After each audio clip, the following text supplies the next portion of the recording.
good afternoon, everyone. I'm Matt Taylor. I'm an executive director of the MPG, and we're here to launch our Know Your Worth campaign, which is the it's a campaign around sort of breaking down the working for free practices within the recording industry and how they actually affect people and who they affect and so on and so forth.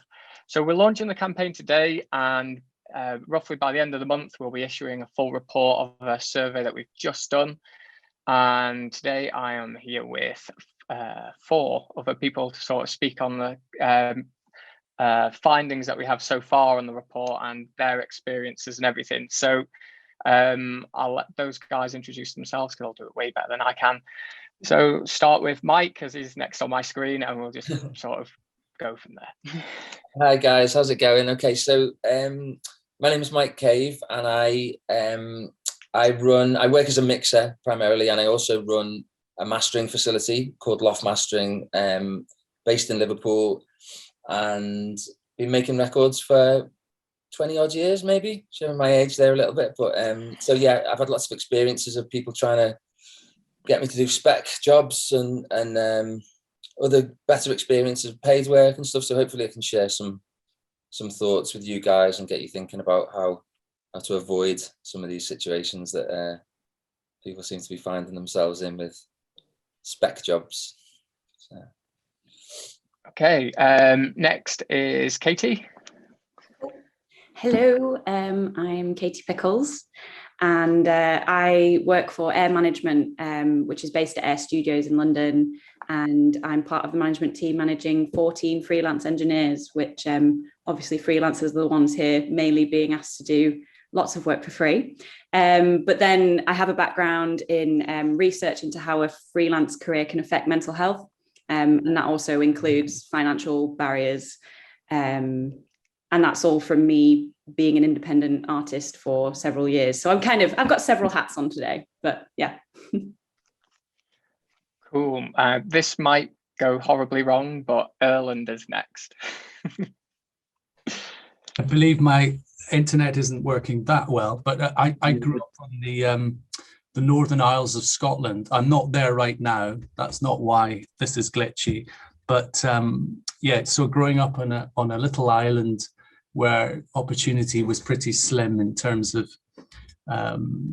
education in music and opportunity to work in studios, because there weren't any. But I have a studio. I've had a studio in London for about a decade, which is a home to a bunch of mix engineers. And I'm a composer. So I'll be looking at this perhaps from a composer's point of view. And then finally, Pete. Hi, I'm Pete Fletcher, and I am currently on a Scottish island in the Outer Hebrides. I run Black Bass Studio, which is a big residential studio here, and I do mixing and mastering and other things for different people as well. And I've worked in management and some other jobs in the industry. So kind of definitely working for free is something I brush up against all the time in different roles and with different people. And yeah, that's it. Cool. Right. So I'll just start off with a question. There's no format to this whatsoever. This is my first time chairing it, so it might seem a bit weird. Well, I'll just start off with a question, and we'll just let the conversation flow and just people chip in. Obviously, we'll try and just keep to one person talking at a time because Zoom hates it. And yeah, we'll go from there. So I suppose my first question, which is probably directly aimed at Katy to answer first, is we found when doing the survey that especially during the pandemic, which this is really focused on, is that around 43% of people who answered said that working for free actually had a negative outcome on their mental health, which surprised me because I thought maybe if they were bored, it was at least something to do. But I'll let you kick off, as you seem to have some expertise in this area. Yeah, I mean, I think especially for kind of young freelancers entering the industry, there's a term that was coined by Angela McRobbie, who's done lots of research on this kind of stuff, called front loading, which is basically you at the start of your career, you just kind of fill your time doing lots of free jobs to build up a portfolio. So then you can reap your benefits later on. But it kind of gets to a point which is how many favors is too many favors. And, if you kind of build up a client base based on the fact that you're going to work for free for them, are they always going to assume that service?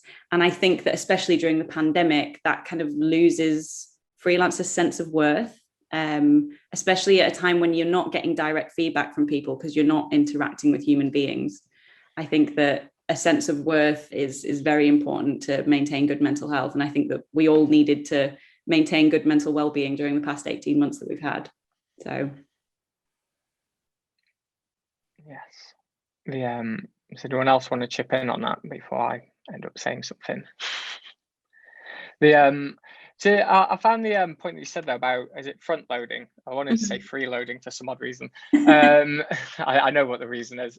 It's quite interesting because Andrew Sheps, who actually gave a comment to a campaigner's support in the campaign as well, did a Mix with the Masters video about 2 years ago where he was saying, don't be that guy who does it for free. Try not to fall into that trap. But it's a very easy trap. I mean, from my own experience, I'm quite prone to doing that because I come from a place where opportunity is not very much so. So the idea of just get your foot in the door, and it'll all be okay. But if you're always getting your foot in the door, then you're never actually going through the door, are you?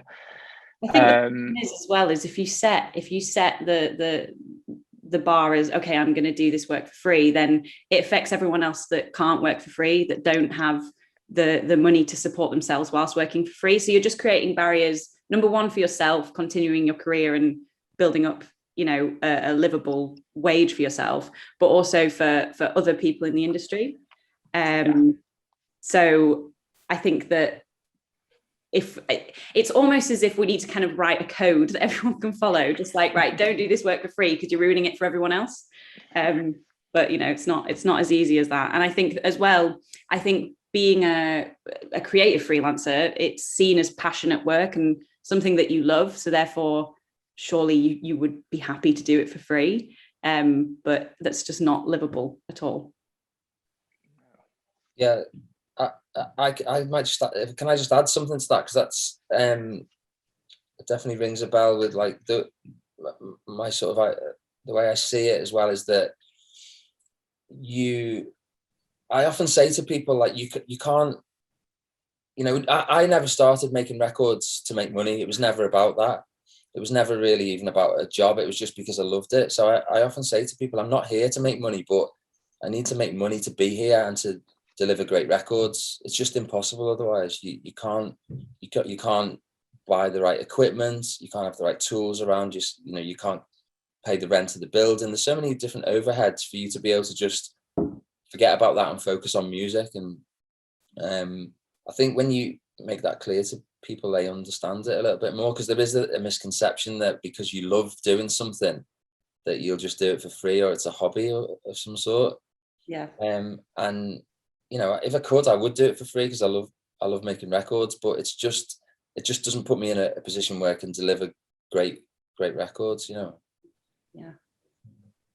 Yeah, definitely. And I think if we try and chip into the problem of artists not getting enough money for their streams, I think if we chipped into that, it would just kind of, the repercussions of then mastering engineers, mixing engineers, it would just like affect everyone. So it kind of starts at this core and it has this effect, and it just means that so many of a team end up working for free. I mean, I'm an independent artist, so I've been the one that doesn't have the money, as well as managing engineers who are being asked for free. And so it's kind of like, well, who's winning at this point? No one. The music industry is just kind of sucking all of the money in. So and it's that perception, isn't it, that it creates. It's like of your value to your client. It's like, if you're prepared to work for free, then what you deliver really doesn't have any value to them. And I remember early in my career, I mean, I won't do spec mixes now. I just won't do them. And I'm not saying that I won't do great deals for people, but there has to be, and often that's like in the back end as well. If a project comes to me that hasn't got a great budget, then I will go, well, okay, well, let's let's increase the royalty. Let's maybe look at a publishing split. You know, there's lots of different revenue streams that you can tap into that potentially you could do well for everyone later. So you still got that perceived value. You're sending a message out to the client that, okay, I'm doing you a favor here, but if this goes really well, then we all benefit from it. I think that's a really key point in terms of what do we define free as. It's actually understanding the value of remuneration, where here's a simple example. Somebody came to me and they said, can I be your assistant? Which surprised me firstly. And then secondly, he said, I'll do it for free. I'll just be here. I just want to be part of what you're doing. And I remember being him 15 years ago. And I said to him, no. I looked at him and I said that as soon as you learn to say no is when you define who you are, I think. So instead of, why don't you join me for my projects? And my studio costs X amount per month. When I'm not in it, you have a free studio. So you can kind of extrapolate what your value is. What is the win-win of what you're doing, rather than it just being about money? And he realized, gosh, I'm getting £800 worth of studio for this period, for this 2 weeks. And that was enough for him to be around for 3 days a week because he felt like he was getting something. And I think but it was really interesting that the first thing he said to me was, I'll do it for free. And I had to stop him in his tracks and just say, well, I'm going to teach you the first lesson if I can. You need to set your worth. You need to set your value. Tell me what you love and what you are really good at. What do you want to do? And what came out of it was he was exceptional at orchestration. And so I started to use him for that. And in return, when I was away, he would be using all 3 of my studios. And now he's producing his own work and he's hiring out studios. But it's defining what free is versus what value is, what remuneration is, I think. Yeah. I mean, not to be like blunt about it, but a studio doesn't pay for living costs. This is the problem. I mean, I come from a single parent background, and I got offered an unpaid internship after 3 rounds of very, very, very intense interviews, getting right to the end, and then they just said, we're just paying for food and travel, and I couldn't do it. I didn't have the bank of mum and dad able to pay my way whilst I did the internship, so I didn't end up doing it, and then ended up having to get into management my own way, but it took 5 years longer.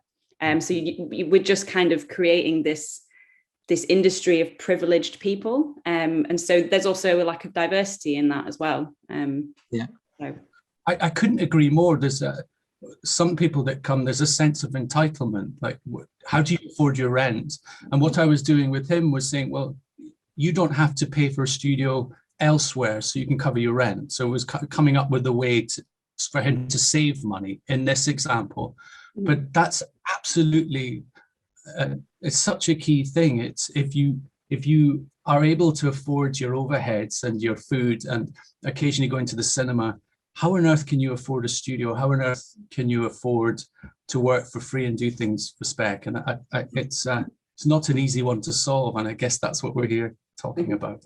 But no, it's a difficult situation. I've certainly had like interns on people approach the studio offering free services as well. I think it's just if you have someone in the session that really you're asking them to do a lot of, I mean, in a residential session particularly, you're asking someone to, run down to the shops or change bed, or it's all sorts of things you need to do, as well as the exciting kind of engineering aspect to it. And to have someone in a session who's not getting paid, it's very, very difficult to put yourself in a position that you can actually kind of try and get the most out of someone like that. And it definitely doesn't feel definitely doesn't feel right to be in that place. But I think it really does depend on what your situation is and how much you need someone around. But there's definitely a point that it turns into exploitation of people and getting them to, you know, having people work for an internship. I was offered free, like an internship at quite a big London studio when I started out as well. And at that point I'd had my first child. It was just like, you know, completely pie in the sky idea that I could move to London, like take on accommodation and work but basically nothing for, you know, in order to get a foot in the door at a studio, which is the point at which I started my own studio. I thought, well, I'm going to have to make my own door in order to get through it, I guess. But it's definitely prevents people from getting into the industry if people aren't prepared to, you know, to share some of their income or structure their income. And another thing is to, you know, for people to offer clients an assistant for the day. Like, so if I have an assistant in the session, that's a cost I can present to the client. So I can say, I can do this on my own, and I'm going to have to be doing a lot of running around, but it'll be much, you know, streamline things much more if we had someone else here to help. Mm-hmm. And that's going to cost an extra amount of money because they need to be paid for. And then they're in the session and the client knows that they're paying for them and feel that they can lean on them a little bit as well. And it's definitely for employing people. I think, you know, we've got, it's important to pay people when we can. It's remarkable, isn't it? Anyone who has a studio where you get employed for something and they assume the studio part's free. Well, that bit's free because I get you. Okay. A part of that's true, but it's, you know, as exactly as you say, if you've brought an engineer in, I pay every musician and engineer I work with, and I value it simply down to time. And I ask that person, tell me what value you are presenting to me in your time. And in the compositional world, it's musician union set fees of a bare minimum, which I think is really key. Mm-hmm. And it works in the composer world because no musician will work anything less than the base value for 3 hours, and everybody knows their worth. And I think it's setting a threshold perhaps, and setting a time and setting a value on that. And maybe in the engineering world that's lacking in the production world in terms of assistant engineers. Nobody can work for free unless they desperately feel they're getting something out of it. I think it is very tempting to, I mean, we've obviously all been there. It's very tempting to just exploit your own skills for whatever you're going to get out of it. And I found actually managing the engineers at Air, I found it a lot easier to put monetary value on them than myself. I feel like it's really hard to put a value on your own skills sometimes, but when you're doing it on behalf of someone else, I can throw around big numbers absolutely fine if it's with someone else, but if it's with me, it's like, oh, can I ask for this? You know, it's very interesting how it's a lot to do with how we view ourselves as well. Do you find that? Sorry, just on that point, do you find that particularly like labels sort of seem to have more respect when you ask for proper rates for your engineers? That I get that feeling that people do respect you more for demanding what you're worth, reasonable rates instead of doing favors. Because the problem is with doing favors is that it sets a precedent, doesn't it? Where it then becomes quite difficult to get those rates back up to what you would normally charge. And particularly because the music industry is so small, I find that a lot of A&R talk to each other, and then you do a favor for one of them and then the next one wants that same favor, and then it's difficult to just get out of that again. Even just creeping up a rate slightly for one of my engineers seems like an absolute uphill struggle. So I can't imagine what it would be going from nothing to your normal day rate. But yeah, I do find that if you're very kind of assertive about what you're expecting from a client, they just kind of expect, right, well, they know what they're talking about. They obviously do this every day, rather than umming and ahhing and then maybe changing your mind. I think being very assertive about what you're doing, definitely you're going to get more out of it. A tip for that, by the way, which I learned from a guy who he's just a really good businessman, and he said to me, never say or devalue your rate or whatever. Figure out what it is and then say, I'll give you a day for free or as a bonus type thing, rather than, so you've kept the day rate the same. The rates are always the same, but you might give them a free day as part of a deal to bring the cost down to suit their budget, rather than saying, oh, this is your budget, right? So my day rate will be this to accommodate your budget. Just for anyone who definitely a good little tip. Worked for me brilliantly. I was like, that's just genius. Yeah, it's interesting that having a buffer by way of management somehow sets it creates a comfortable environment for a conversation about money to happen. That's expected when there's a buffer. Take the buffer away and money is somehow a dirty word. Time is somehow embarrassing to talk about. Yeah. That's not right though, is it? You're so right, because I think why the reason that is because the creative part of what we do shouldn't really have anything to do with money and business. Like, I try and keep the two things very separate. So, and the key to that is to make sure that the deal is set before you go anywhere near a studio, so that once it's done, you can think about the music. And you're right, with management, then you can sort of delegate that side of things, so you can be the creative, and even if you are actually dictating it under the radar. Yeah, I think that's totally right.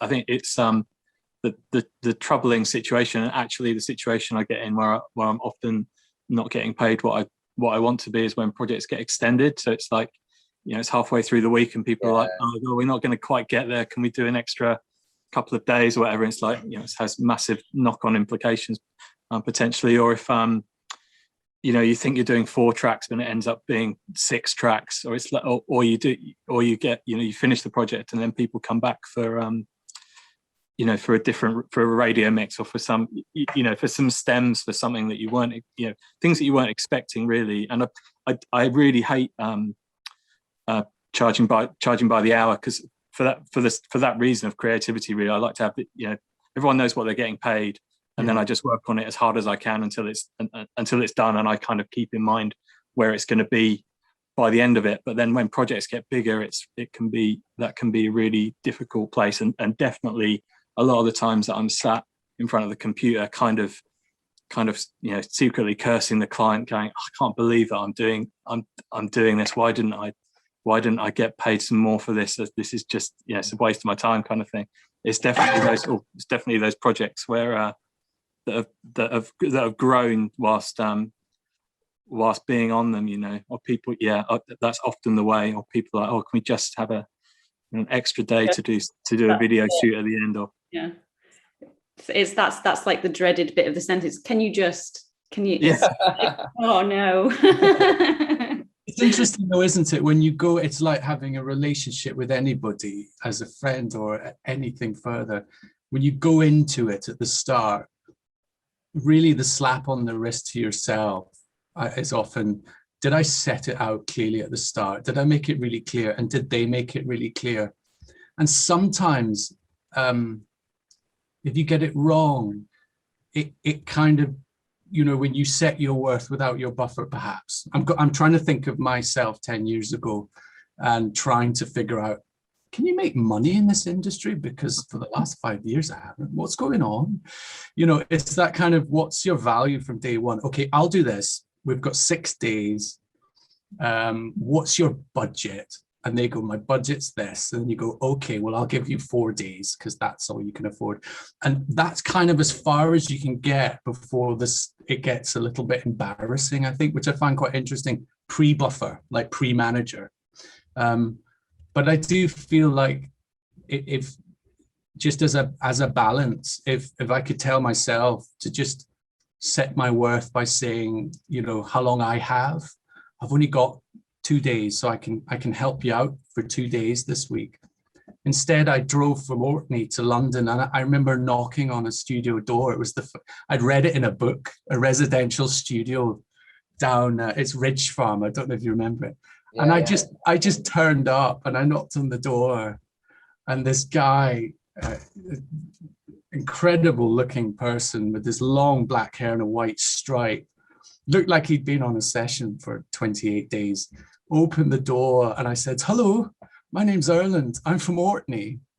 He swore and said, "You better come in then." And then I walked in, and then for weeks I made the tea, and then weeks turned into months and all that kind of stuff. But he was really smart because he gave me a studio to create.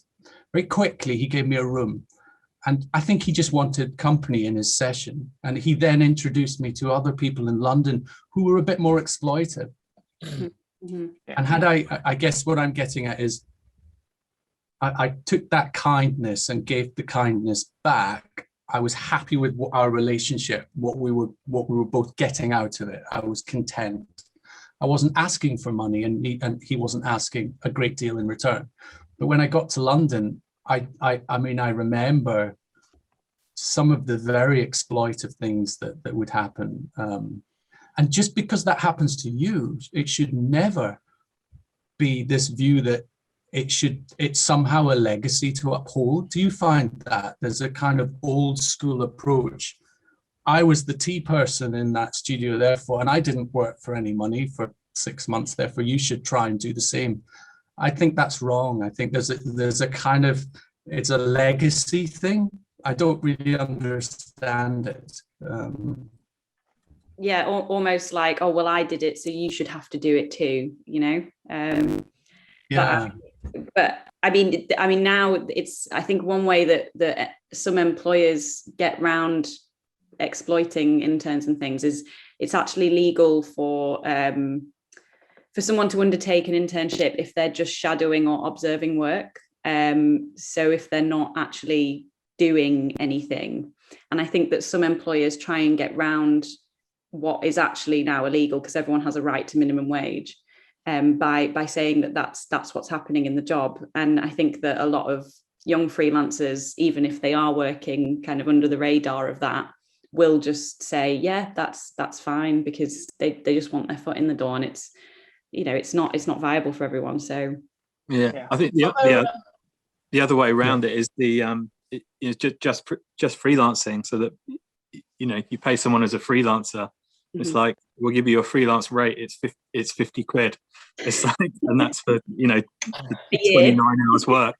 But it's, you know, and I mean, that's definitely the, you know, I run my own business. I'm my own employee. So it's like, you know, how much I get paid is really, it's really up to me. But yeah, definitely, there's times where you're pushing the hours for nothing, or for not a lot, because you end up caught out with the project.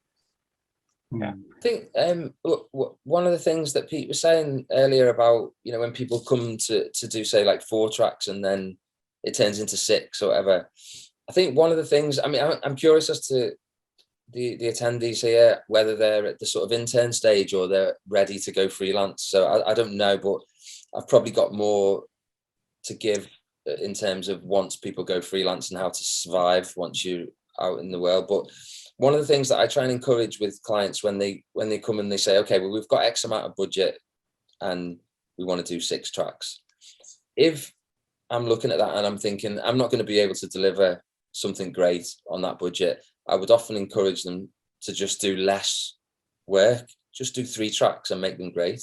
And that might sound really simple, but I see this a lot where people are just trying to take on too much within a budget, and then you compromise the quality of what you then deliver at the end of it. That's totally right, because the thing is, particularly if you push the budget anyway, the last thing you want is to deliver a product that you know isn't as good as you know it could be.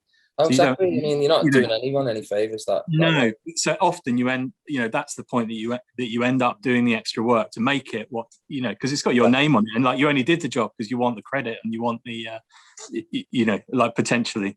Yeah. So it's, yeah, you definitely don't want to let anything go out that you know's got stuff that needs fixing, or that is, yeah. You know, so totally setting that at the start. Yeah, and if you do, often the client will go, oh no, it needs to be 6 tracks, we need to do this EP. I think that then that's the point in time to go, well, hang on a minute, what can we agree down the line that will make this more valuable to me, or will sort of make it more worthwhile? And I think I'm sort of touched on it a bit earlier about some of the things that you can tie into your deal to make sure that if this does well, and if you've got faith in something and you think this could go, then you definitely want a bigger royalty. If there's less cash involved, again, potentially little publishing splits. I've even got, I've worked on records in the past where I've got splits of merch for their tours, things like that. And these people are most of the time really happy to just find a way to get the project up and running. And also things like little, for me as a mixer, a lot of the time my mix fee, they'll often try and recoup that before I get royalties. So they'll want that paid back before I get any royalties. So things like, you could say, okay, well, let's make that fee non-recoupable, so that fee is now mine. And if the record starts to sell well, I will get paid royalties straight away. So there's lots of little upsides that I think you can tie in to make it make more sense to you and go, you know what, this is worth doing now. I can afford to do it on the basis that I think it might do well. And also I think as well for people, because we all want to be involved in hit records. That's the idea. We want to build our career with great artists and making great records. Now, if you've got an artist that comes to you with no money and they want you to make a record, I think I often question, well, hang on, if I deliver a great record and I've done it for free or whatever, what are you then going to do with it? Because you've still got no money. How are you going to get a plugger on board? How are you going to do any PR? How are you going to put the record out? So if the record, you want to be involved with projects that have a plot and a budget to make those things happen, I think. So that could be a reason to shy away from particular jobs. It rings alarm bells that if someone's got no money to pay me before we've even started the record, how are they going to break the record?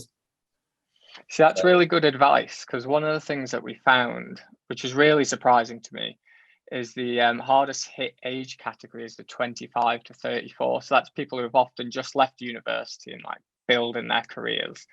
And also, so that 30 to 34 bracket as well, or 28 to 34, is where you're actually thinking about settling down, maybe starting a family, buying a house. And yet these are the people who are most likely to actually not only be asked, but then also agree to work for free. So I think like those suggestions of, or just the obvious question of, well, if you've got no money, how are you even going to push the record? It's like, it sounds obvious, but obviously people don't think about those things. Yeah, these are the things to think about. And also, I think it's knowing what is reasonable to ask for and what's not as well. So, I mean, just from my experience, I think it's completely reasonable with major labels to, if anyone asks you to do a spec mix, it's completely reasonable to ask for studio costs. I think that's completely fair and reasonable. So, you can afford to do as a freelancer just trying to get going. I think that really helps, knowing that, I'm being completely reasonable, saying just give us a few £100 to cover the studio for a day or so. And if you decide to use my mix, then pay me the fee, And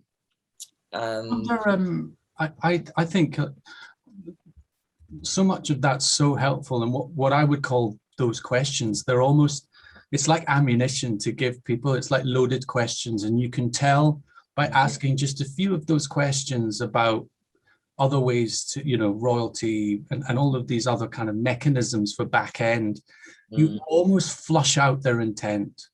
You can flush out whether they're bullshitting you, whether they're for real, and whether you really want to spend your time with that person. Because if they're not going to respect you by you respectfully asking some simple questions, which albeit can be a bit loaded, but I think that's good. It makes me question the research that's been done to understand who's the not just being exploited, but who is exploiting. What level? What are we talking?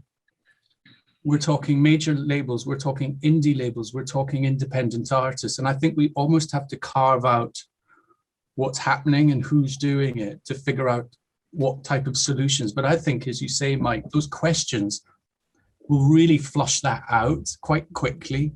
And they can be almost like a tool of armor for any attendees. They say, okay, what 3 questions can I ask? They'll either walk away, and if they walk away, you were not meant to work with that person for free forever. Yeah. And if they engage with it, then maybe you've got a relationship to develop. Yeah. And I tell you, actually, a good example, like I said earlier about if you do something for spec, it has no value to that person. A good example of this is that, let's say, this is something A&R do a lot of the time. They'll hire a name mixer, let's say. They'll be on a tight deadline, and they'll go, if they're not quite sure whether they're going to deliver, or they might get a couple of spec mixes done as well at the same time. So that then at the end of the week, they've got 3 mixes to choose from. Now, which one do you think they're going to choose if they've paid for one of them already, and the other 2, they know that if they choose it, they've got to pay for those spec mixes? So even if your spec mix is better than the big mixer, the chances are the A&R are going to go, we'll just use the big mixer because it'll save another X amount of money. So there, you've just lost, by delivering a great mix, you've just lost not only your perceived value, but you've lost the fee, and you've lost a couple of days in the studio as well. So this is what happens. And unfortunately I haven't got an exact solution for that, but just I think it's good for people to be aware of how these people operate, and it doesn't always work like that, but I've seen this happen quite a lot, so it's good to be aware of, I think.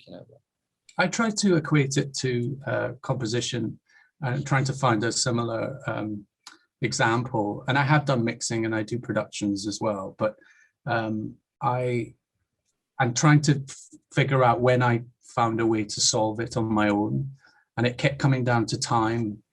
I remember you'd have a similar situation, you call on spec, but in the composition world, somebody wants a piece of music, and they want you to, they want to hear it first. So you've got to make it. You can't just, and our demos are incredibly good these days with all of the gear and even the software we're using. That's at least a day or 2. And I recall a period of probably 4 or 5 years creating quite a vast body of work. Some would make it and most wouldn't. But I remember suddenly turning around to this person who kept bringing me the opportunity. Very well respected sync agent in that world. And I said, I won't do it unless, I think I said it in a nice way. I just said, I think on balance, only about 10% are really working, but I'm spending 90% of my time doing this. So if you bring me something, I'll give you 2 days of my time, and 2 days of my time will cost this. And you get me in my studio and I'll do it. And his face dropped. And then from then on, I would always have a set fee, a bare minimum demo fee. And it just takes the pressure off. But it's interesting. That sounds obvious, right? But you go for so long because there are so many people who want, or will have someone else who has done it for free. But then it comes back to one simple thing. What is different about you, your mix, your composition, your work that defines you? And I think coming back to the first thing I talked about, which is when you say no, you kind of start to define who you are. And then your work gets better, you get better, you know what you do and you know what you're good at. And then the clients that come to you value that in return. Yeah. I often find as well that, I mean, not that many people ask me to do things for free, but when they do and you say no, they often come back anyway and pay you. It's almost like you just instantly gain their respect, and it's like they're just chancing it, you know? It's funny that people find budget out of nowhere, isn't it? Exactly. Yeah, it's a bit like the government, but let's not go there. Moving swiftly on from that. Yeah, it is amazing where people find, and you know, labels do this to me quite a bit, where they go, we've hired a mixer and it hasn't gone well, but we've now spent the budget, so can you fix it for me for some shitty fee? And I'm like, no. And then within a day or two, they come back and they go, oh yeah, okay, just go ahead, we'll pay your fee. So a lot of the time it is just them trying to hustle, you know. It's interesting, we're allowed to be hustled, yet are we allowed to hustle back? Exactly. So, yeah. Where does this definition of, you know, that's what I talk about, the great flush, like flush out their intention, and that's hustling. You know, if you're going to hustle me, I'll hustle you back. You know, and that's okay. But then that's what a buffer, or Katy will do very well, is having that buffer, having that management arm. Is actually a game changer. Even though I'm still I still run everything, but I see it as almost a co-directorship. You know, it's like you're both winning, you're both trying to achieve the same thing.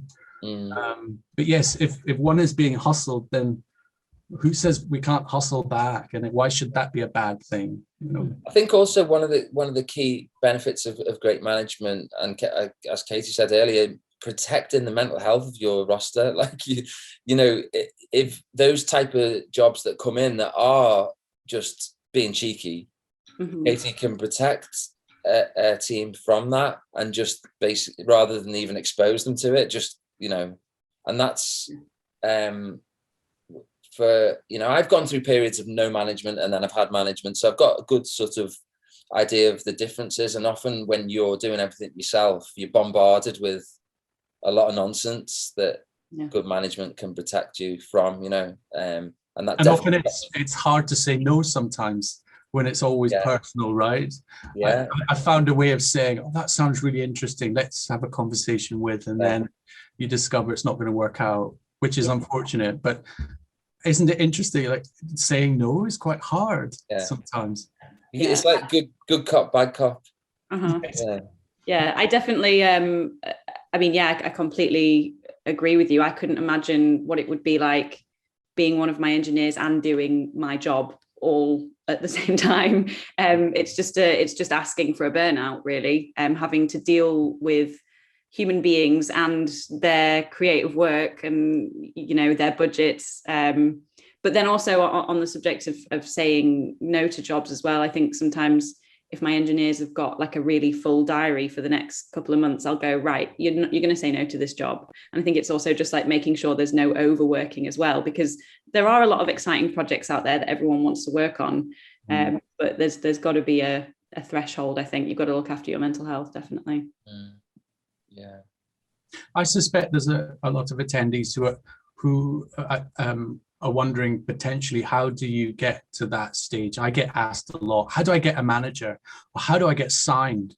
And I always ask the question, why do you want a manager? Why do you want to be signed? What are you making? You know, what is it? You know, where are you? It's actually a question back at them. Where do you think you're at? You know, what do you think you're really good at? And what do you want the manager for? And I remember saying to somebody, just set your own buffer. If you don't have one, ask your brother, ask your sister. I don't have a brother. Ask your friend. You know, you don't have a friend. You know, find a buffer, a good buffer, talk to you and help kind of be that a good. Yeah, I'm going to reveal a lot about myself here, but I came up with the best buffer ever. I just use my middle name, or I use my first name or someone's middle name and their last name as a Gmail account, and they're my manager.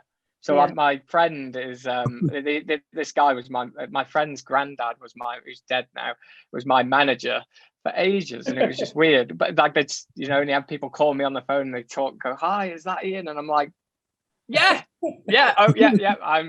Ian today. But it does you know, so if you can't get a manager, like I said, to create your own buffer. And it is weird that people do sort of like suddenly have a respect for you once you have a manager. Definitely.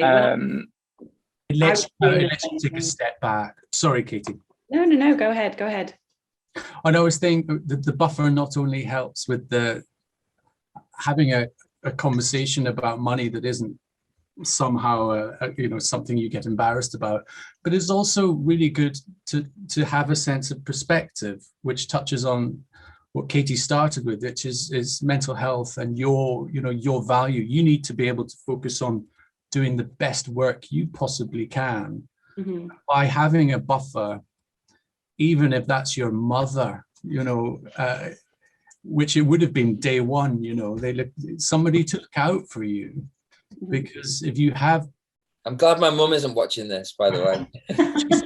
I'm glad my mum isn't my manager. That would. God, my mum would be ruthless. She's a little warrior, my mum. You know what I mean? That kind of, it lets you, it also lets you get a sense of perspective. Mm-hmm. And it lets you slow down a conversation, which feels quite urgent, quite pertinent. Oh, I'm going to miss out on this. And then you go and you talk to your friends. Should I do it? Shouldn't I do it? But there's so many questions that need to be asked before you sign on to a job. And it might touch on loads of them that there's so much more value you can get in response to your value. So I think maybe that could be a tool to find a way to earn in a difficult time when you're on your own, is to just find a friend, find someone to help buffer.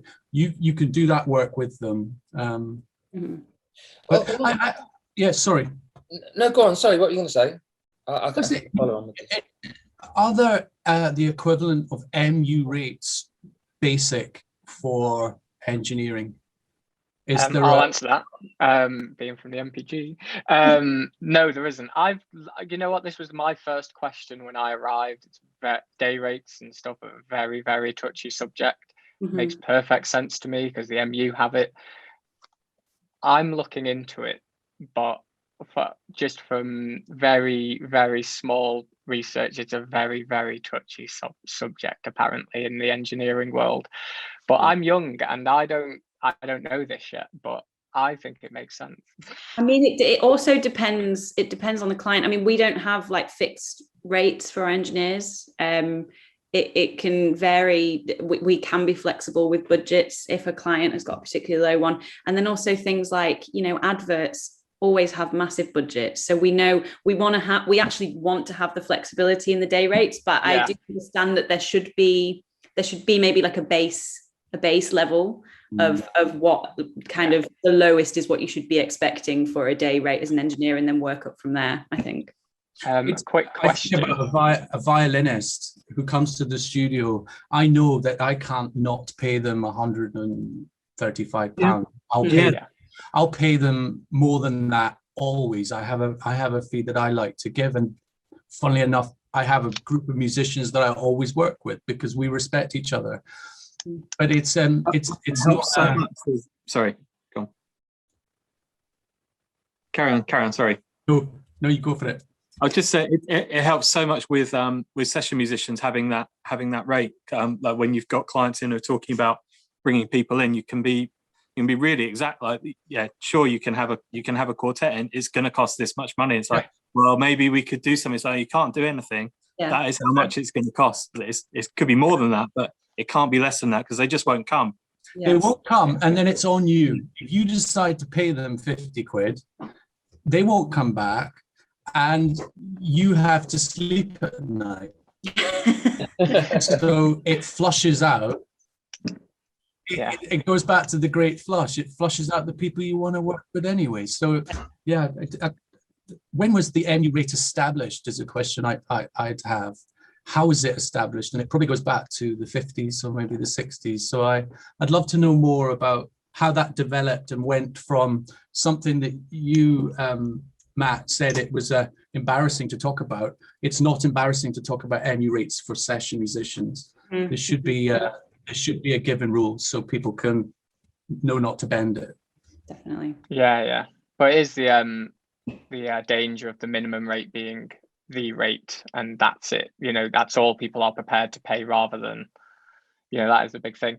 Quick question from one of the audience, and feel free to answer it. You don't have to if you don't feel like you've got an answer for it, but what would you suggest as a fixed rate for I suppose it depends on your experience level and stuff, Mhm. really. But seeing as 25 to 34, which is my age group, are the worst affected, and they're just building their career, what would be a, not knowing, with them thinking I need to get my foot in the door, not knowing what a actual reasonable rate is, what would you suggest?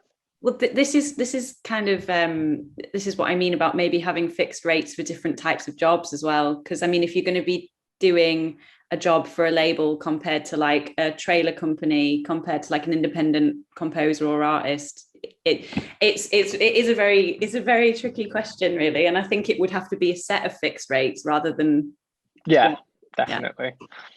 I always ask one question first. Whenever asked what's the rate, what's the fixed rate, I ask myself, how long is it going to take me?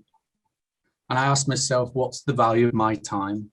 Because if you know that you can do that job in 3 hours, you can come up with a fee that is linked to that. If you think it's going to take you 3 weeks, you'll have to come up with a fee that covers your time for 3 weeks, which has to cover your month rent, which has to do all of these things. So I would ask myself first, what do I think my time is for how long it will take me to do whatever job I'm being asked, and maybe set myself a fee for 1 day, and then figure out how many days it is, Mhm. and probably start there. And you'll get pushed down, but at least you kind of know how much am I prepared to work for how many days.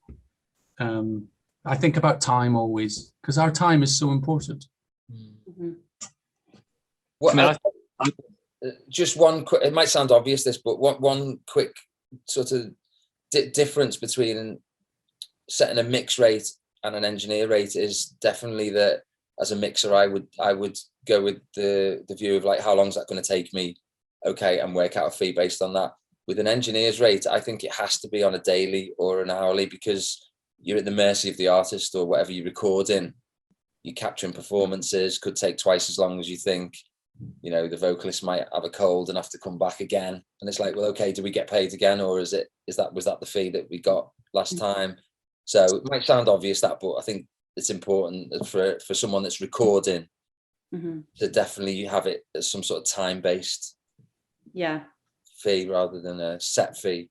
Yeah, I think as well what you said, Matt, about, you know, an experience level being a thing as well. I mean, we manage engineers that have been on the roster for years and years and years, and then some that have only just joined in the past couple.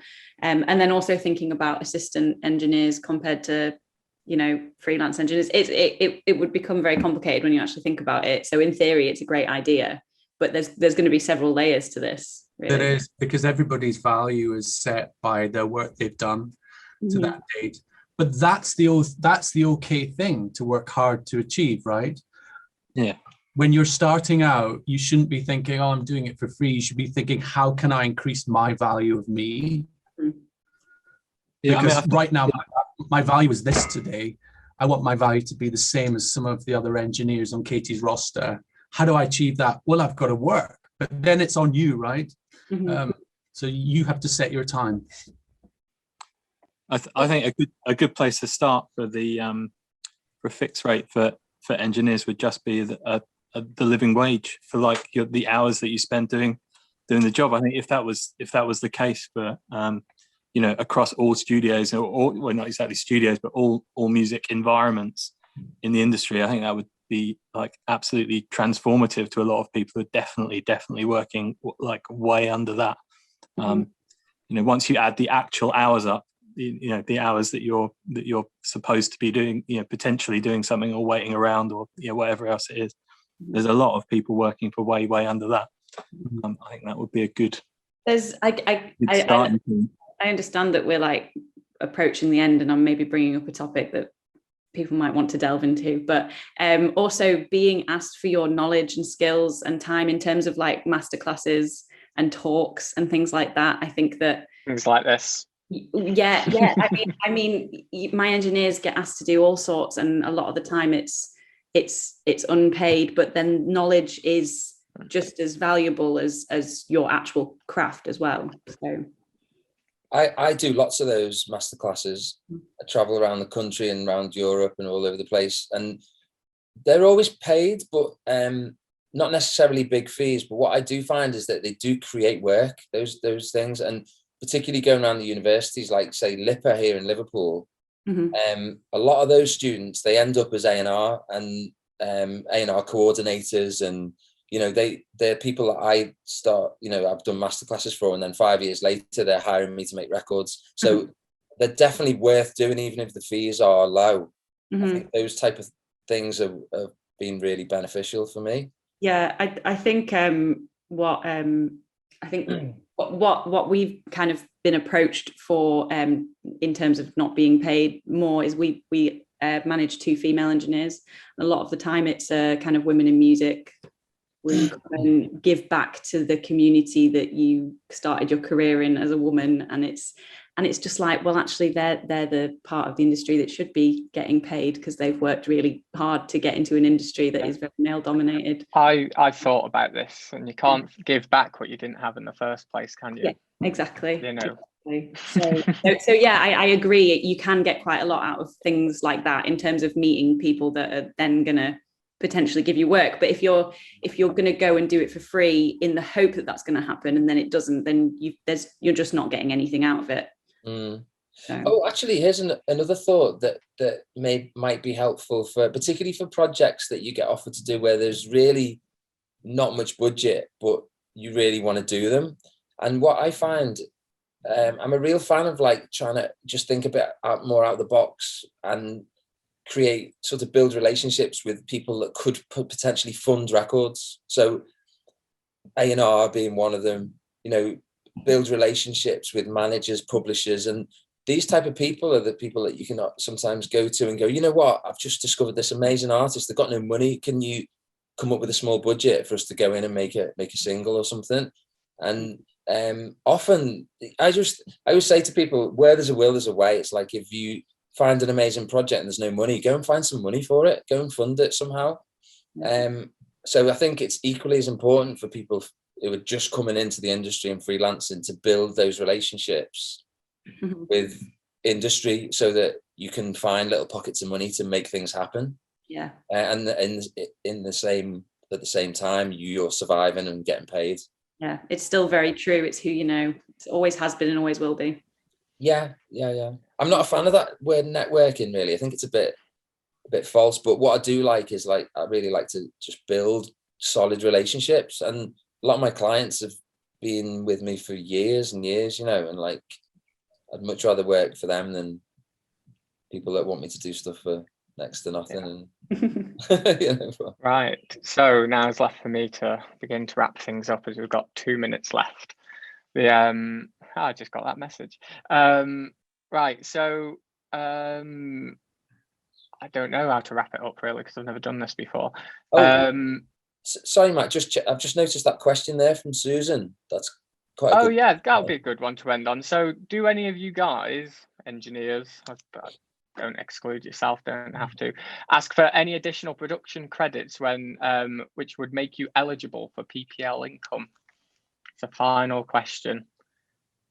Try not to spend too long if you each of you want to go around it. Yes, is the answer for me. Yeah. If you've done something, if you've done additional production or you've played an instrument on something, for sure you should definitely be getting those logged and get those performance royalties in, and they're all important revenue streams that'll keep you the wolf from the door when things go quiet or whatever. I mean, it is a separate campaign that we've got on the go, which is Credit Where Credit's Due, because that is a real, just as this is a plight for the industry, that's also a plight for the industry. And we're, but yeah, you should definitely, if you've done something, your credit should definitely be there. Yeah. Right. So we're on to the final minute. So if everyone would like to say goodbye, thanks for all the people who have been listening in, submitting some questions and stuff. It's been really interesting. Thanks you guys for actually taking part and making my job way easier. I was stressing out about this. So yeah, no, it's great. If anyone wants to say goodbye or final part for the last 30 seconds, go for it. Just good luck to everyone, I guess. Yes. I hope the people, know your worth.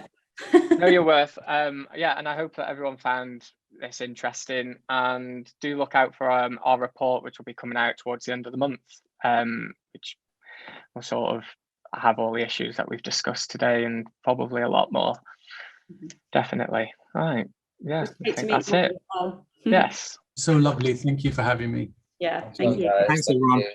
And Cool. Pete, I want to travel to the to your island studio and hire it for a few Oh, days. come along. It'll be lovely. Lovely. Yeah. I can't wait. I was going to say, if you don't know your worth, set your worth, see where it starts, and then go from there. Okay. Yes.